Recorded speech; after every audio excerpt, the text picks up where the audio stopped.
Ustaz terus aja. Sampai traffic light kona kiri. InsyaAllah jumpa. Saya pun kona kiri lah. Tak jumpa-jumpa. Penipu juga penerang tu. Lain kali. Kena prank Ustaz ya. Dengar suara azan. Dengar kita ramai.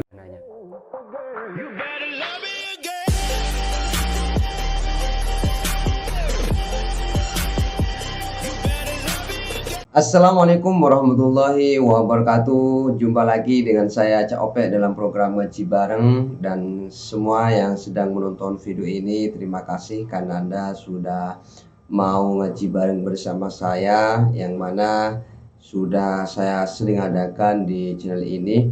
Dan saya harap semuanya yang siap ngaji bareng bersama saya bisa mendapatkan ilmu yang bermanfaat, bisa mendapatkan ilmu yang barokah, dan bisa mendapatkan ilmu yang bisa merubah kehidupan teman-teman semua. Amin amin ya rabbal alamin.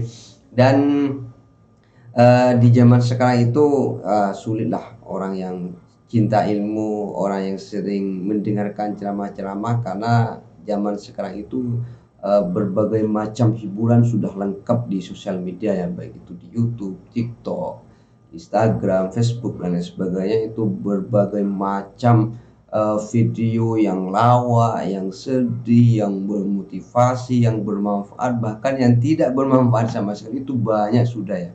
Tapi alhamdulillah bagi teman-teman dan terutama saya sendiri masih bisa diberikan hidayah, diberikan kekuatan, diberikan keinginan untuk selalu ngaji ataupun selalu mendengarkan ceramah-ceramah ataupun hal-hal yang positif. Ini merupakan hal dari Allah Subhanahu wa taala yang sangat luar biasa dalam hidup kita. Oke teman-teman, sesuai dengan thumbnail yang teman-teman lihat bahwa program Ngaji Bareng pada kesempatan kali ini akan diisi oleh Ustadz Abdullah Khairi, yang mana ketika beliau ceramah itu Masya Allah semangatnya menggebu-gebu ya, luar biasa sekali. Suaranya itu sangat lantang, nyaring sekali, sehingga yang mendengarkan itu seakan-akan terbawa semangat juga ya. Itu salah satu kelebihan yang ada di Ustadz Abdullah Khairi ini. Di sini videonya sudah saya persiapkan dengan tajuk orang lalu siapa tuh ceramah jerkah-jerkah. Jerkah-jerkah itu apa? Apa mengebu-ngebu, apa semangat atau gimana? Tolong kasih informasi ataupun komentar di bawah ya teman-teman, biar saya tahu. Jadi maknanya secara utuh saya itu dapat dalam otak gitu. Oke, seperti biasa bagi teman-teman yang mau ngaji, jangan lupa buka mata, buka telinga, dan buka hati. Bismillahirrahmanirrahim. Don't go anywhere, stay here and check it out. Sebab tu ada orang tak suka saya, benci kata macam-macam, tikam tayar kereta saya, hantam bumper saya. Tak apa tuan-tuan. Fakazabna, penipu pada. Ada orang sampai? Ada. Tapi kita tak suka. Bang, dengar dulu. InsyaAllah saya tak panjang. Sampai 9.30 berhenti. Boleh ya? 1 jam setengah. Ataupun pukul 12. Boleh pukul 12? Boleh tuan-tuan, boleh ya? Semangat ya. Tuan-tuan tunggu, aku nak ceramah, tak larang aku nak balik. Agak-agak patutlah makan benda lagi ni. Ada makan tak lepas ni? Ada Ustaz? Tak ada? Tak ada, kurang ajar dia apa. Minum jadilah, lapar tu tuan-tuan. Jadi alhamdulillah, daripada Penang kau tuan. Malam ceramah di Kuala Kangsar, balik dulu. Balik lepas tu, bawa. Rupanya nak sampai Kuantan ni tuan-tuan tahu berapa jam? 8 jam. Wow. Tu pun masuk daripada Genting tu. Masuk Genting, jam je tu. Lama banget perjalanan 8 jam. Rupanya sampai-sampai kat itu Waze tu penipu. Memang penipu macam UMNO tuan-tuan. Aku suka aku tak pasang panggil. Jangan dia pun tak tahu. Penipu, pusing merata. Saya tanya pakcik tu, mana surau ni? Dia tu surau ni dekat sana. Pusing lagi. Dia tak tahu dia jadi apa ni, pakai Waze. Lagi tipu. Lain kali singgah kat pasar malam tu. Kan? Ada pasar malam tu kan?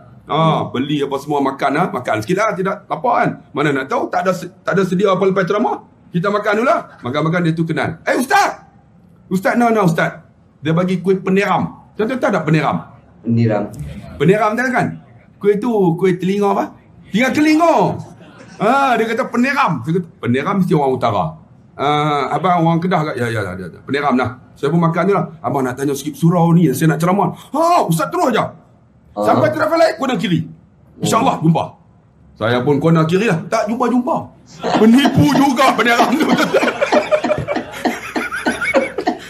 Lain kali. Kena prank Ustaz ya. Surat azan. Tengok kita ramai banyak. Masuklah. Alhamdulillah. Sampai kat sini. Tonton 8 jam ni. Letih lah. Tapi kita ceramah juga sampai 9.30. Boleh lah? Panas ni. Tonton panas tak? Panas. Tak apalah. Aircon buka tak? Buka macam tak buka pun. Tak apa. Kalau panas, bangun pelan-pelan, tuan-tuan keluar. Tinggal saya seorang nanti. Jadi tuan-tuan, kipas baru nak buka, abang leceh. Ada kipas tutup. Okey. Ni boleh panjang sikit lah. Tengok jam pun tak percaya. Sana baru pukul 7. Baru pukul 7.10. Allah, bateri pun tak dapat bubuh, tuan-tuan. Allah, okey, boleh. Jadi tuan-tuan yang dikasih, kan? Bila dikata macam tu, fakazabna wa kunna ma nazzalallahu min syai'. Penipu. Ni, kami tak pergi semayang, kami tak ingat mereka ni buat pengangkatan apa, ceramah apa, kami buat tak suka. Ma nazzalallahu min syai'. Allah tak turun apa kat kami pun. Kami boleh hebat, kami tak semayang, kami tak dengar peringatan, kami tak dengar ceramah. Kami pun hebat. Allah tak turun bala apa kat kami pun. Tengok. Lalu bila dikata macam tu, wahai Muhammad, oleh kerana Abu Talib ni selalu tolong kamu, maka diambil api neraka jahanam sebesar ibu jari ini, diletakkan di bawah tapak kaki Abu Talib. Ini paling mudah, wahai Muhammad. Nescaya menggelegaklah otaknya. Letak besar ini menggelegak otak Abu Talib. Itu paling simple. Walaupun Abu Talib tolong Nabi, suka Nabi, tuan-tuan, tapi dia mati diseksa juga dengan api neraka jahanam paling simple. Begitu juga Abu Lahab, tuan-tuan. Abu Lahab ketika Nabi lahir, dia buat akikah kepada Nabi.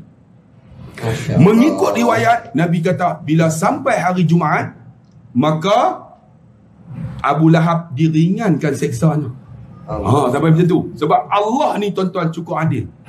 Jangan tuan-tuan kata Allah tidak adil. Allah cukup adil. Abu Lahab yang selalu ni hina Nabi, tak suka Nabi, tapi ketika Nabi lahir, Abu Lahab buat akikah, panggil datang buat kenduri. Maka setiap hari Jumaat, Abu Lahab diringankan seksanya. Sebab tu tuan-tuan yang dikasihi dan dirahmati Allah, Abu Talib duduk dalam lingkungan hidayah Allah, tapi tak dapat hidayah. Begitu juga ada seorang sahabat Nabi nama Amru Al-As. Amru Al-As tak suka Nabi, benci Nabi, sehingga kan dia nak mati, dia kata apa? Aku dalam keadaan 3 keadaan. Ketika zaman Nabi, aku dihantar oleh puak Quraisy menghasut ketika di Habsyah supaya Ja'far At-Tayyar dibunuh oleh Najasyi. Sehingga kan Ja'far membaca surah Taha, aku kalah dalam perdebatan tu. Aku benci Nabi, dia kata. Kalau aku jumpa Nabi masa tu, aku bunuh dia. Kalau aku mati masa tu, jamin neraka. Kemudian Allah panjang umur ketika Nabi, aku masuk Islam ketika Nabi dah Fathul Mekah. Kemudian aku pergi dekat Nabi di Madinah. Ya Muhammad, aku tak sebut Rasulullah sebab aku bukan Islam. Wahai Muhammad, jika sekiranya Tuhan ampun dosaku yang lalu, bolehkah ya Muhammad? Nabi kata, kalau kamu masuk Islam, Tuhan ampun dosa kamu yang lalu. Lalu aku pergi dekat Nabi, dia kata, aku duduk, lutut aku bertemu dengan lutut Nabi. Lalu aku kata, wahai Muhammad, ajarkan aku kalimah yang menyebabkan aku diampun dosa yang lalu. Lalu Nabi pegang tangan dia. Nabi kata, wahai Amru, sebut la ilaha illallah wa ana Muhammad Rasulullah. Bila aku sebut tu, dalam hati aku sayang Nabi, dia kata. Tapi aku tak boleh tengok muka Nabi, dia kata. Kalau aku tengok, aku menangis, dia kata. Aku sayang sungguh. Kalaulah kamu tanya aku, wahai anakku, macam mana wajah Nabi, aku tak boleh cerita. Kalau aku mati masa tu, jamin syurga. Tiba-tiba Allah panjang umur sampai kamu, dia kata.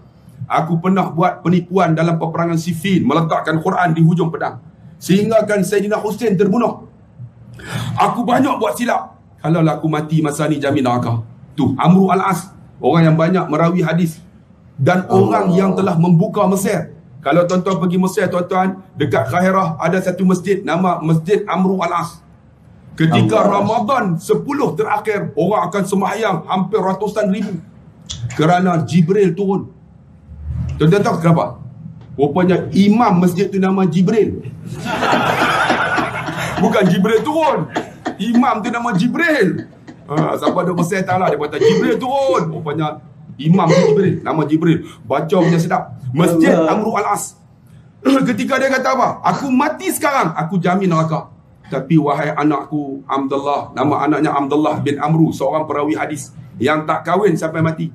Dia kata, sebenarnya wahai anakku, yang ada pada diriku hanyalah kalimah la ilaha illallah. Bila dia sebut kalimah la ilaha illallah, tiba-tiba Amru genggam tangan. Genggam tuan-tuan. Ketika dia genggam tu, Allah ambil nyawa Amru al-As. Bila ambil, dia mati genggam tangan lah. Maka anaknya Abdullah bukalah nak mandi jenazah. Buka tangan tu genggam balik.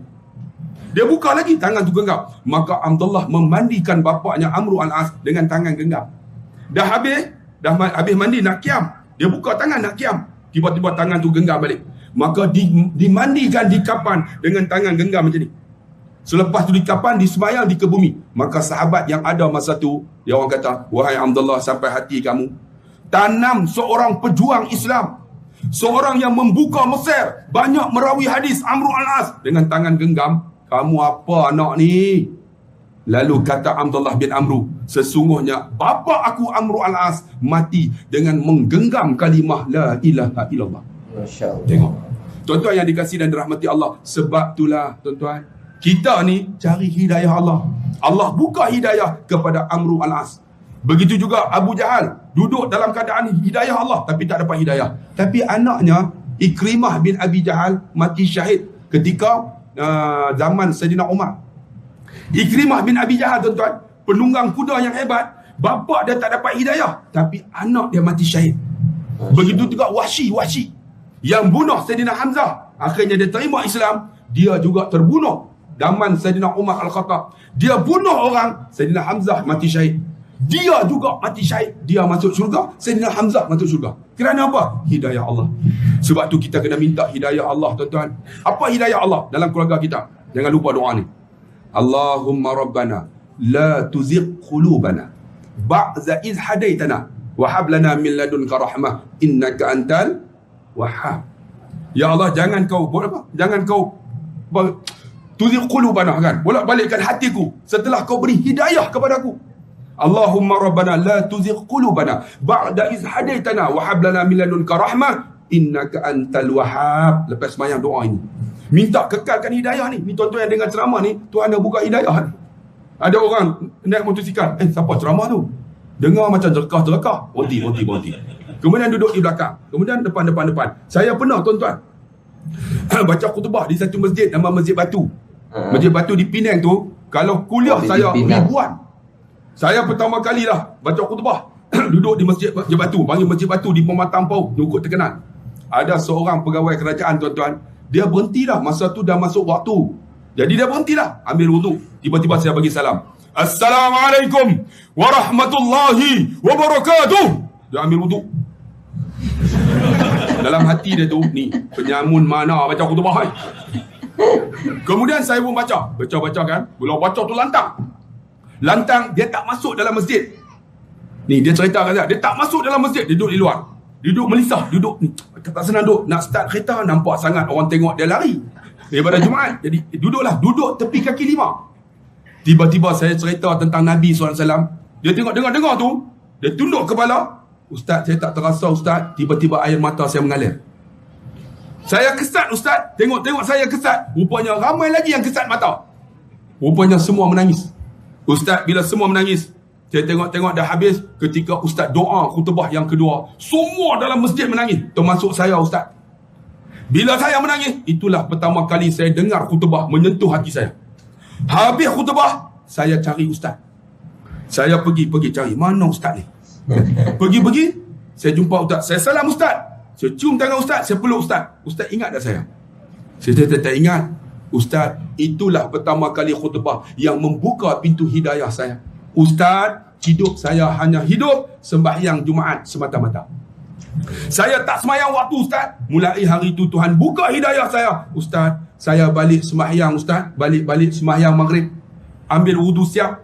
Cari tikar sejadah letak. Saya pun angkat takbir. Bini saya duduk belakang. Bini saya pelik sebab tak pernah sembahyang. Habis bagi salam. Assalamualaikum warahmatullahi. Isteri saya duduk sebelah saya. Abang, dah wasiat ke abang? Memang bini korang ajar, dia kata. Dia kata, abang nak mati ke dah abang ni? Saya kata, tak. Abang tak pernah semayang, tapi malam ni semayang. Dia kata, aku dengar satu khutbah, ada seorang ustaz jerkah, dia kata. Isteri saya kata, Ustaz terkas Ustaz Abdullah Khairi. Aku tak pernah dengar, dia kata. Cuba buka YouTube. Dia kata, start dia batu, dia buka YouTube. Dan Alhamdulillah, saya mengajar 7 tahun di Masjid Batu tu. Dialah orang yang selalu duduk sebelah saya. Tuhan buka hidayah bang. Dengan hanya satu khutbah. Sebab tu kita kena minta, Allahumma rabbana la tuzigh qulubana ba'da iz hadaitana wa hab lana min ladunka rahmah innaka antal wahhab. Minta keluarga kita dapat hidayah dan kekal hidayah. Satu lagi apa dia? Allahumma hdina wahdi qaumana fa innahum la ya'lamun. Lepas sembahyang tu angkat, selepas selawat, kemudian alhamdulillah, kemudian doa ni, Allahumma hdina wahdi qaumana fa innahum la ya'lamun. Ya Allah, bukalah pintu hidayah kepada kami dan kaum kami, termasuk anak kita, isteri kita, keluarga kita, seluruh kampung ni, kerana mereka tidak mengetahui. Ini penting tuan-tuan. Tapi kata kebanyakan kita lupa doa ni. Sebab apa? Sebab tu keluarga yang hebat pertama mendapat hidayah. Yang kedua apa? Yang kedua, cari keberkatan dalam keluarga kita. Tadi saya sebut, ingat, isteri carilah yang cantik. Yang kedua, carilah yang keturunan. Carilah keturunan yang berkat. Macam mana? Isteri kita bila kita tengok sejuk mata. Tengok sejuk mata. Sebab orang perempuan ni tuan-tuan, Allahu Akbar, Allah sebut dalam Quran ni, kan? Tadi ayat saya baca. Di antaranya mawaddah warahmah. Cari yang rahmat. Rahmat macam mana? Berkat. Kita balik rumah, tengok-tengok, tenang hati isteri dan suami. Cari keberkatan. Berkat tu apa? Berkat tu, benda yang sikit jadi luas. Benda yang sempit jadi besar. Benda yang tak cukup tapi cukup, itu berkat. Rumah kita besar ni aja, tapi kita masuk rasa tenang, tu berkat. Isteri kita tak cantik tapi rasa tenang, tu berkat. Kan, gaji kita 500 tapi cukup, itu berkat. Ada orang tuan-tuan, saya beritahu, saya psikologi, dia orang nak cari bahagia baru nak bersyukur. Sebenarnya mengikut psikologi, bersyukurlah kamu akan bahagia. Syukur dulu. Kita ada isteri, syukurlah, alhamdulillah isteri aku, kita akan bahagia. Jangan cari bahagia dulu. Nak bahagia baru nak bersyukur. Tak akan dapat. Syukur dulu kamu bahagia. Sebab tu dalam keluarga, pertama cari hidayah. Yang kedua cari keberkatan. Berkat yang pertama, sikit dapat banyak apa dia? Nabi SAW. Man salla alayya salatan sallallahu biha alaiha asyara. Barang siapa yang selawat dekat Nabi sekali, maka Allah dan malaikat selawat dekat dia 10. Itu berkat lah. Buat satu dapat 10. Kan selawat duduk ni, Allahumma salli ala Sayyidina Muhammad. Tama-tama esok hari Jumaat afdal, kita sebut Allahumma salli ala Sayyidina Muhammad. Malaikat akan sebut nama kita di langit. Sallu ala Abdullah Khairi. Seronok tak? Malaikat sebut tu di langit. Kalau kita pergi pasar raya, orang sebut nama kita, seronok tak? Perhatian kepada Encik Abdullah Khairi, sila datang ke kaunter pertanyaan kerana anak anda sedang menanti. Rupanya hilang anak. Kita, orang sebut nama. Itu pun seronok dah. Sebab tu nak cari keberkatan, selawat dekat Nabi, Allah malaikat akan selawat 10. Lagi apa keberkatan? Masalul ladzina yunfiquna amwalahum fi sabilillah kamasalil habbah ambatat sab'a sanabila fi kulli sumlatin mi'atu habbah. Bandingan orang nafkah jalan Allah. Seperti mana satu biji benih tanam, keluar 7 cabang. Daripada 7 keluar 100, 700. Wallahu yudha'ifu liman yasha. Allah ganda 1400. Nampak? Berkat. Bubuh sikit dapat banyak. Tapi orang tak percaya, tak yakin tuan-tuan. Sebab tu tuan-tuan yang ada duit, ingat, psikologi kata apa? Bagi sikit tanda ingat nak mati. Bagi banyak tanda kita ada duit. Kita kadang-kadang nak bagi, takut tuan-tuan. Tuan-tuan, duit yang ada dalam poket kita ni bukan kita punya. Duit yang ada dalam tabung masjid tu lah yang kita bubuh tu kita punya. Tapi kita ada ingat ni kita punya. Saya pernah tuan-tuan pergi ceramah di satu masjid. Dia orang bagilah duit kan. Bagi-bagi tengok, ya Allah, alhamdulillah kan. Naik kereta sampai dekat Gurun, dua-dua tayar kereta saya pancit tuan-tuan. Tengok-tengok, Allahu Akbar. Sampai-sampai ada seorang tu, Ustaz, saya pancit ni. Ustaz, tak apa Ustaz, kita panggil tu yang apa, yang tolak tu, yang pelasnya. Pelas tu sampai lah. Tarik kereta saya sampai satu kedai. Cina tu kata dua tayar, satu kereta, satu tayar ini 700, dua kereta 1400. Rupanya tuan-tuan, duit yang dapat tu bagi kat Cina tu kan. Tinggal kita punya, Allah Akbar, Cina tu punya. Sebab tu tuan-tuan kena ingat, duit kita bukan pada kita, duit kita yang kita bagi. Sebab tu tuan-tuan yang dikasihi dan rahmati Allah, saya tengoklah surau ni kecil lah. Tengah nampak tu, aircon pun herot pun. Kan? Apa salahnya? Ada kutipan derma tak? Ada? Saya lancar sekarang boleh tak? Okey. Kita pakai kutip lah tuan-tuan, bagi seorang sikit. InsyaAllah kutipan ni tuan-tuan berbolah sikit, anda ingat mati banyak tanda ada. Seorang sikit insyaAllah. Berbolah tuan-tuan. Hari ni hari Jumaat ni. Esok hari Jumaat. Sayyidul Ayyam. Hari yang penuh dengan keberkatan. Penghulu segala hari. Sikit anda ingat. RM1 pun tak apa, RM2. Tapi kalau boleh 10 lah. Berbolah. Abang jalan semua, seorang-seorang. Siapa yang tak bagi, tunggu. Berkat bang. Tak percaya tuan-tuan ya. Ni. Berkat macam mana? Berkat ni kadang-kadang kita bagi RM10. Kita pergi kedai, kita makan. Kadang-kadang orang belanja kita. Saya selalu kadang-kadang ni, tadi pergi pasar malam tu, orang bagi free. Jalan-jalan. Ustaz, ambil gambar. Saya kata mesti free ya. Dia bagi saya martabak 2 biji. Saya kata ni banyak sangat ni, sebiji sudahlah. Tak apa ustaz, sedekah kat ustaz. Saya kata saya tak mau terima sedekah. Hadiah ustaz. Saya kata hadiah pun tak mau. Ambil ya ustaz. Oh, bagilah. Allah Akbar. Tak rugi tuan. Kadang-kadang kita makan tambah ustaz lagi free. Saya pernah makan dekat RNR. Makan-makan dia kata, ustaz. Gitu. Saya kenal ustaz lah. Memanglah kenal. Dalam hati, mesti free ya ni. Betul ustaz, selfie boleh tak? Selfie. Dia bagi ustaz. Tak. Free. So, saya kata banyak saya makan ni. Free ustaz. Allah Akbar. Tengok. Kadang-kadang tuan-tuan kita bagi, Tuhan bagi keberkatan macam tu. Makan free, orang belanja kita. Kadang-kadang kereta orang tuan-tuan kita bawa, kereta orang kena tayar pancit habis. Kita tak pancit. Allah tolong kita. Kadang-kadang tuan-tuan aksiden. Orang aksiden semua. Kita tak aksiden. Allah tolong kita dalam bentuk macam tu. Kadang-kadang tuan-tuan, Allah selamat kita daripada bahaya. Pernah di satu kampung tuan-tuan, dia orang buka tayar. Ada 4 orang. Seorang di bawah, seorang lagi di tepi, duk buka, seorang di bawah. Seorang lagi 2 duk tengok. Lori datang tuan-tuan. Datang ni hantam, 4 mati. Rupanya ada seorang tuan-tuan, dia baru melangkah kan. Dia baru nak angkat tangan, lori tu lalu depan dia. Pum, dia kata, ustaz, kawan saya 4 orang semua mati. Saya sikit lagi ustaz. Kalau saya pit, mati saya. Tapi Tuhan pelihara saya ustaz.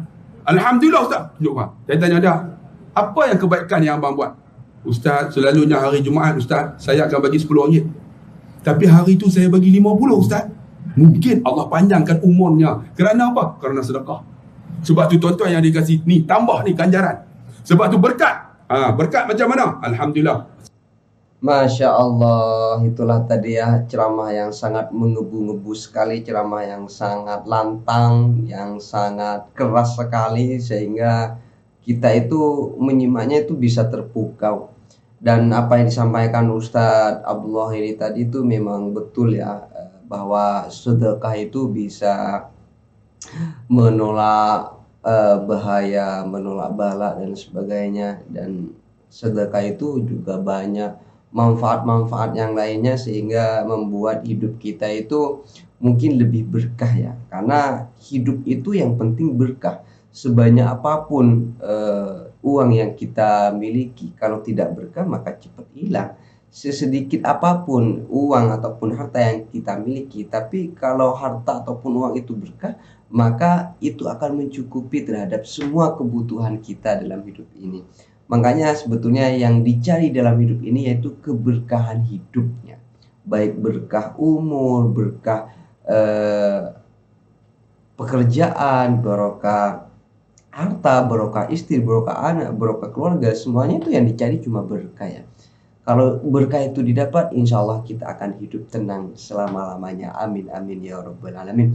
Oke, saya kira program ngaji bareng kepada Ustadz Abdul Wahidi pada saat ini saya cukupkan. Mohon maaf apabila ada kesalahan. Sampai jumpa di program ngaji berikutnya. Akhirnya dari kami, Assalamualaikum warahmatullahi taala wabarakatuh.